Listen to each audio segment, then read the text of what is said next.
ও মামা, আমাকে একটা মোবাইলের মতো দেখতে পেন্সিল বক্স কিনে দেবে গো?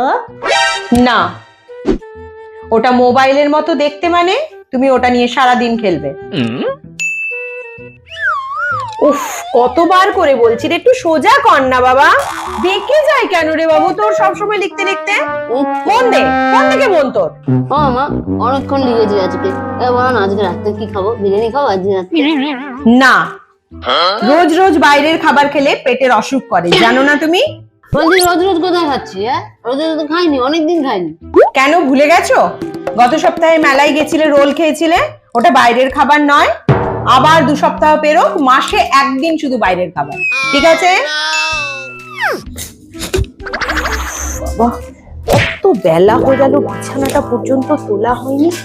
কি করে যে কাজ গোছাবো আমি? ও মামা, একটু সাইড দাও তো, সাইড দাও তো।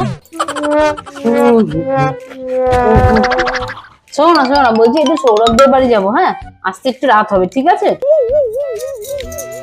কি হলো? চিরুনি গুলো গেল কোথায়?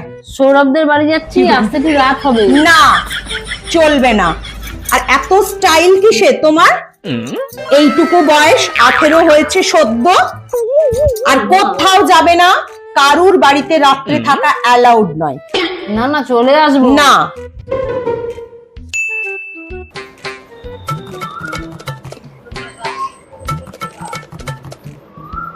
মা, ও মা, মা, তুমি এখানে?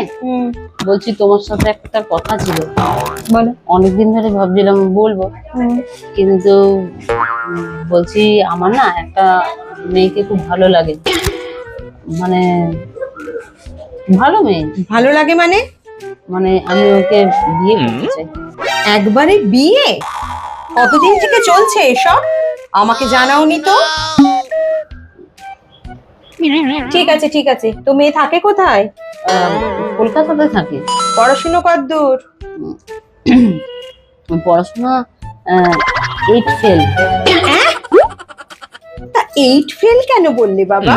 7 পাস বললে পারতে, অন্তত পাস কথাটা তো শুনতে পেতাম। আরে মা, শোনো তো পুরোটা আমার কথা। বল। মেয়েটির বাবা কিন্তু মন্ত্রী। হ্যাঁ, তাই নাকি? হ্যাঁ। যাক, এতদিনে একটা ভালো কাজ তুই করেছিস।